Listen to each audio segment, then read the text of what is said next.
खुलुमबाय गोजोन फुंबिलि बयनिसिमबो गिबियावनो दैमारि बड' निउस चेनेलनिफ्राय नोंथांमोनखौ बरायनानै लाग्रोनाय जाबाय। दिनै आं गोदान भिडिअ लानानै फैलायबाय। मिजिंथियो नोंथांमोना आंनि भिडिअखौ जोबजासिम नायलांगोन।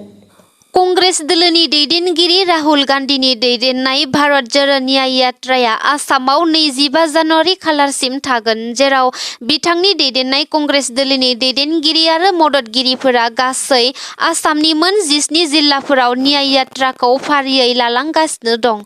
नाथाय बिथांनि न्याय यात्राया आसामाव सफैनाय लोगो लोगोनो गोबां जेंना जेंसिजों मोगा-मोगि जानो गोनां जागासिनो दं। मानोना डक्टर हिमन्त बिश्व शर्माखौ मोजां मोननाय आसामनि बीजेपी दोलोनि माखासे मावथिफोरा बिथांनि न्याय यात्राखौ हेंथा होनो थाखाय बिथांनि न्याय यात्रानि सायाव गाग्लोबगासिनो दं। बेनिनो बिदिन्थि महरै थांनाय सनिबार सानखालि लखिमपुर जिल्लायाव बिथांनि गारिनि सायाव गाग्लोबनायजों लोगोसे न्याय यात्रानि बेनार आरो पस्टारफोरखौ बीजेपी दोलोखौ मोजां मोनग्रा सानैसो सुबुंफोरा बुफाय-बुसि खालामदोंमोन। आरो रबिबार सानखालिबो जामुगुरि हाट आरो सनितपुराव बीजेपी दोलोनि माखासे मावथिफोरा बिथांनि न्याय यात्राखौ बादा होनानै लानो होआखैमोन। बेनि अनगायैबो मैया नगाव जिल्लायाव बिथांनि न्याय यात्राया दंमोन, जेराव बिथाङा महापुरुष श्रीमन्त शंकरदेबनि गोथार मन्दिराव दर्शन खालामनो थाखाय थांनो नागिरनायाव आसाम पुलिस बिफाना बिथांखौ मन्दिराव थांनो नाजानायाव हेंथा होयो। थारैनो आसामनि गिबि मन्त्रि डक्टर हिमन्त बिश्व शर्मा बिथाङा राहुल गान्धी बिथांखौ गिमारदों नामा? मानोना राहुल गान्धीनि न्याय यात्राखौ आसाम सोरखारा हेंथा होनो नाजानायखौ बेनि सिगांबो नुनो मोननाय जाखादोंमोन। इसोरनि थानसालिखौबो राजखान्थियारि बिथिङाव लाबोनाया बेसेबां गनायजाथाव? महापुरुष श्रीमन्त शंकरदेबनि मन्दिरसिम थांनो होयैनि थाखाय राहुल गान्धी बिथाङा रागा जोंनायखौबो नुनो मोनदों आरो राजा लामायाव धरना होनायखौबो नुनो मोनदों। नाथाय मोनथिनो मोननाय बादिब्ला मैया अय'ध्यायाव गोथार राम मन्दिर बेखेवनाय हाबाफारि थानायलाय बिथांखौ बेलासिनि 3 रिंगासोआवसो मन्दिराव थांनो हागोन होननानै गनायथि होदों होननानैबो मिन्थिना मोनदों।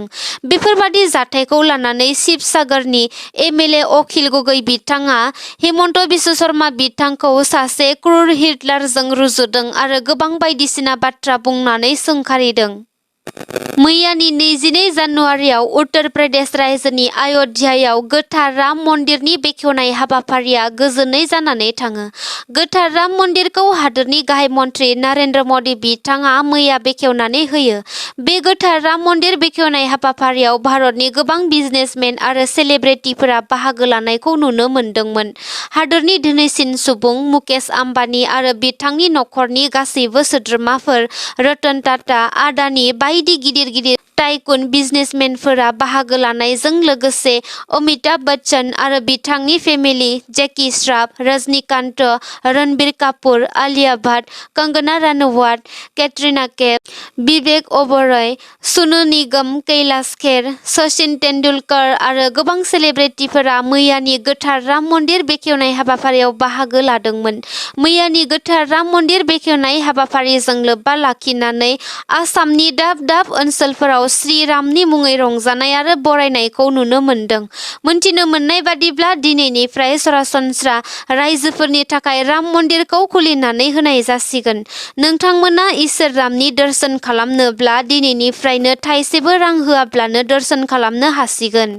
बेराफारसेथिंजाय मोनसे दुखुनांथावना जाथाय जादों। मैया मोनाबिलिनि 8 बाजियाव राम मन्दिर बेखेवनायखौ गोजोननानै रंजानानै बम गावफुबाय थानाय समावनो उदालगुरि जिल्लानि रेलवे स्टेशननि शिब मन्दिरनि साखाथियाव थानाय सना दाग्रा गलाजों लोगोसे गासै गंब्रै गलाफोराबो बम गावनायनि अरा नांनानै खामनायाव सेवहांगार जादों होनना मोनथिना मोन्दों। रायजो सोरखारनि मोनसे बाख्नायजाथाव हाबा। आइजोफोरनो सेल्फ हेल्प ग्रुप एबा गावसुंथा हानजाफोरनि गेजेराव थानाय साफ्रोमबो आइजोफोरनो साफायाव 10,000 रांहै अनसुंथाइ होनाय जागोन। मैया उदालगुरि जिल्लायाव मुख्यमन्त्री महिला उद्यमिता अभियान बिथांखिनि गेजेरजों बे हाबाफारिखौ बेखेवनाय जादों। रायजोनि सिगाङावनो गनायथि मोननाय आइजोफोरनि सेल्फ हेल्प ग्रुपनि साफ्रोमबो सोद्रोमाफोरनोनो गावारियै दावगानो हानाय बादियै एबा आइजो माहारिखौ रांखान्थि बिथिङाव गोख्रों खालामनो थाखाय बे अनसुंथाइखौ होनाय जागोन होनना मोनथिना मोनदों। बावैसो सान सिगाङाव आसामनि गिबि मन्थ्रि डक्टर हेमन्त बिश्व शर्मा बिथाङा खौरां बिजोंनि गेजेरजों फैबाय थानाय समाव सोरखारजों गनायथि मोननाय आइजोफोरनि सेल्फ हेल्प ग्रुपनि साफ्रोमबो आइजोफोरनो रांखान्थियारि बिथिङाव सासेयाव 10,000 राङै अनसुंथाइ होनायनि थांखिजों गिबि मन्थ्रि उद्यमिता योजना बिथांखिखौ फोसावना होनाय जादोंमोन। मैया बे बिथांखिखौ नोजोर बोनानैनो रायजोजों लोगोसे उदालगुरि जिल्लानि 38 नं भैरबकुन्द बियाबनि बरला बिसिडिसिनि जुराफुख्रि गेलेग्रा फोथाराव खुंनाय मोनसे हाबाफारिनि गेजेरजों बे बिथांखिखौ बिटिसिनि लेङाइ गाहाय मावफुं सोद्रोमा गबिन्द चन्द्र बसुमतारी बिथाङा बेखेवनानै होदों। लोगोसे बिसिडिसिनि आवथायाव थानाय मोनफ्रोमबो सेल्फ हेल्प ग्रुपनि सोद्रोमाफोरनो गावनि आखाइजोंनो गांफा गांफायै फर्म राननानै होनायखौ नुनो मोन्दों। थारैनो बे बिथांखिखौ उदालगुरि जिल्लायाव होनायजों लोगोसे दुलाराय आसामावनो गुबुन दाब दाब जायगायावबो आइजोफोरनो राननानै होनाय जाबाय होनना बिटिसिनि लेङाइ गाहाय मावफुं सोद्रोमा गबिन्द चन्द्र बसुमतारी बिथाङा खौरां बिजोङाव फोरमायनायखौ नुनो मोन्दों। फैबाय थानाय 3 फेब्रुवारियाव कक्राझार जिल्ला बिपिएफ दोलोनि मावथिफारिया मेल खुंनो थाखाय साखाफारा जानायखौ नुनो मोन्दों। कक्राझार जिल्लायाव बिपिएफ दोलोनि बानजायनायाव खुंनो लादों हाबाफारिजों लोगोसे दोलोनि मावफारिया मेल। फैबाय थानाय लकसभा बिसायख'थिखौ नोजोर होनानै कक्राझार जिल्ला कमिटि बिपिएफआ जिल्लानि सिङाव थानाय बिपिएफ दोलोनि गासै दैदेनगिरि सोद्रोमा आरो मावफारियाफोरखौ लानानै मोनसे सरासनस्रा मेल खुंनो थाखाय साखाफारा जादों। कक्राझार सोहोरनि साखाथि तितागुरिनि जानागाव गामिनि गेलेग्रा फोथाराव फैगौ 3 फेब्रुवारि खालारखालि खुंनो लानाय बे मावफारिया मेलखौ खुंनायनि थाखाय मैया बे लाइ खुन्थियाखौ गायसननाय जायो। कक्राझार जिल्ला कमिटि बिपिएफनि आफादगिरि थामहिनबा सालाकाटि बियाबनि बिपिएफनि एमसिएलए देरहासार बसुमतारी बिथाङा मैया मावफारिया खुंगोननि गाहाय खुन्थियाखौ गायसननानै होनायखौ नुनो मोन्दों। बे मावफारिया मेलाव कक्राझार जिल्लानि प्राइमारि थाखोनिफ्राय लानानै ब्लक थाखोसिम बिपिएफनि गासै दैदेनगिरि सोद्रोमा मावथिफोरखौ लानानै खमैबो 50,000सो सुबुंफोरा थुबुर जागोन होननानै फोरमायदों एमसिएलए देरहासार बसुमतारी बिथाङा। बे हाबाफारियावनो एमसिएलए देरहासार बसुमतारी बिथाङा खौरां बिजोंनि गेजेरजों बुंबावदों दि रायजो राजाफोरा बिपिएफ दोलोनि अनगा जेखौबो सायख'वाखै। बिपिएफ दोलोखौ फैगौ बिसायख'थियाव देरहाहोनो थाखाय रायजोफोरा थिरांथा लादों। नांगोलनि सावगारियाव गोबां भट होनो जों खौसे जानानै मोनफ्रोमबो जायगायाव साफ्रोमबो सुबुंफोरजों जों सावरायनाय हाबाफारि लागोन आरो फैबाय थानाय लकसभा बिसायख'थियाव जेरैखि जायाब्लाबो जों देरहाथारगोन होननानै बुंदों बिथाङा। चिरां जिल्ला सिडलीनि सार्कोल BDO कुमुद चन्द्र नार्जारिनि मोनसे सुबुं समाजखौ अनसायनायनि बाख्नायजाथाव हाबाफारि। लामा सामाजों आरो गुबुननि नखर नखर बिबायनानै जानाय सासे फाग्लि सुबुंनो गुदुं ब्लेंकेट, जाग्रा बिस्कुट आरो लोंग्रा दै जगायनानै होदों BDO कुमुद चन्द्र नार्जारि बिथाङा। बे माया गोनां बुहुमाव सोरजिगिरि आनान गसाइ अबंलावरिया सोरनि खाफालाव मा लिरना हरदों रावबो जेबो मोनथिस'नो हाया। जायखौ जों आनान गसाइनि लिरनानै हरनाय होननाल' गनायनानै लानो गोनां जायो। सोरजिगिरि आनान गसाइ अबंलावरिया बे बुहुमाव जायनो हरदोंथाय हरदों धोन दौलत महर मुस्रि देहा मोदोम गासैखौबो नांगौ बायदि हरजोबदों। नाथाय जायनो हराखैथाय हराखै ना धोन दौलत ना महर मोखां ना मोजां देहा जेबोखौनो हराखै। जायनि थाखाय बे सासे बिबायारि थामहिनबा दुखुथिया आइजोआबो बे एखे जेंनाजोंनो भुगिनांनानै गावनि जिउनि थैनायजों जुजियै जुजियै थांनानै दं। नाथाय बिबायनानै जाग्रा दुखुथिया आइजोखौ लामायाव उन्दुना थानायखौ नुनानै सिडली सार्कोलनि BDO कुमुद चन्द्र नार्जारि बिथांनि बिखाया खामखाङो आरो सहायना थानो हायाखै।